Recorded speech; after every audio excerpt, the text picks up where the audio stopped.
Kalian percaya bahwa setan bisa merasuki tubuh manusia? Sekarang bayangkan seorang anak laki-laki yang tubuhnya bergerak sendiri, berbicara dengan suara yang bukan suaranya sendiri, dan benda-benda di sekelilingnya melayang tanpa disentuh. Guys, ini bukan adegan film horor, ini adalah kisah nyata. Sebuah kejadian horor yang menimpa seorang bocah yang dikenal sebagai Roland Doe. Saking menyeramkannya, bahkan sampai membuat pastor yang akan melakukan upacara pengusiran setan atau eksorsisme jadi ketakutan. Ritual eksorsisme yang mengerikan ini menginspirasi film The Exorcist, salah satu film horor yang paling ikonik sepanjang masa. Apakah ini bukti nyata bahwa iblis itu ada?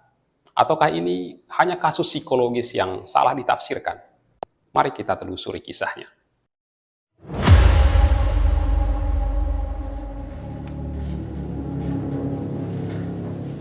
Kejadian ini terjadi pada tahun 1949 di Amerika Serikat.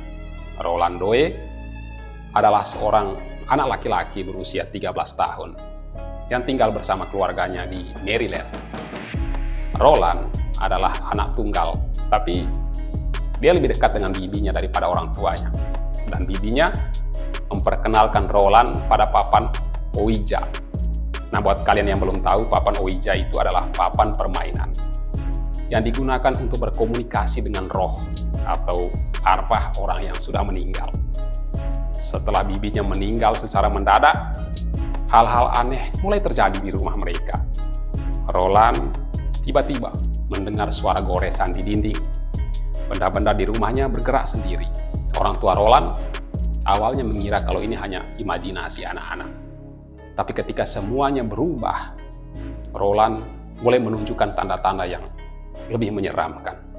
Dia berbicara dengan suara yang dalam dan sangat menyeramkan. Suara yang sama sekali bukan suara seorang anak laki-laki. Tubuhnya tiba-tiba terlempar dari tempat tidur tanpa alasan. Luka dan goresan muncul di kulitnya. Tiba-tiba muncul tulisan yang seolah-olah terukir sendiri di tubuh anak ini. Karena khawatir akan keselamatan putra mereka, keluarganya lalu mencari bantuan ke gereja Katolik. Seorang pastor bernama Pastor William Bowden lalu datang untuk menangani kasus ini. Nah, sebelum jadi seorang rohaniwan, Pastor William juga adalah seorang veteran Perang Dunia Kedua.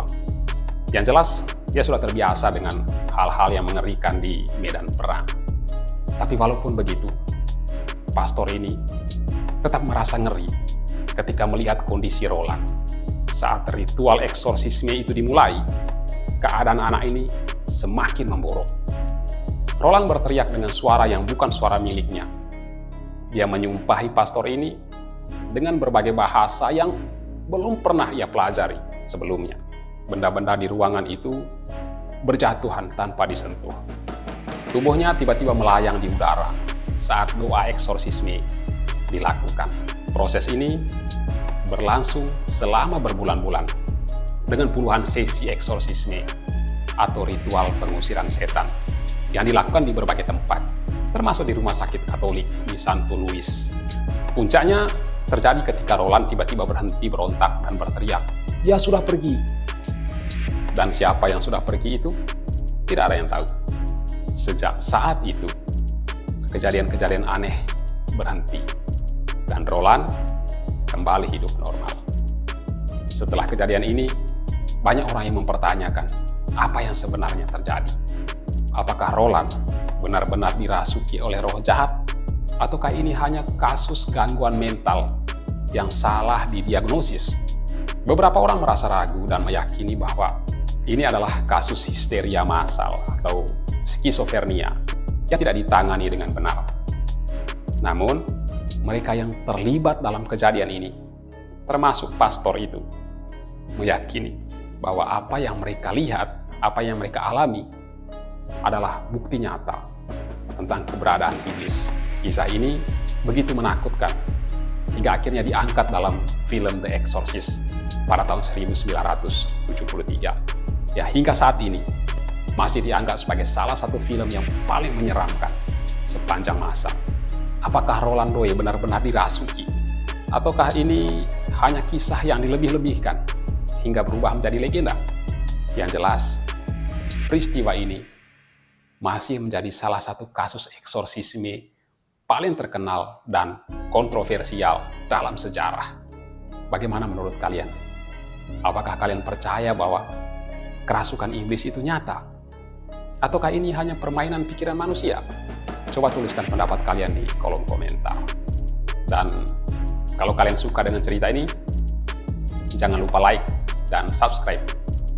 Nyalakan lonceng notifikasinya agar tidak ketinggalan cerita-cerita menyeramkan berikutnya. Dan kalau kalian mau nonton film The Exorcist, saya sarankan jangan nonton sendirian. Karena siapa tahu dia juga sedang melihatmu saat kamu menonton film itu. Oke, sekian dan sampai jumpa.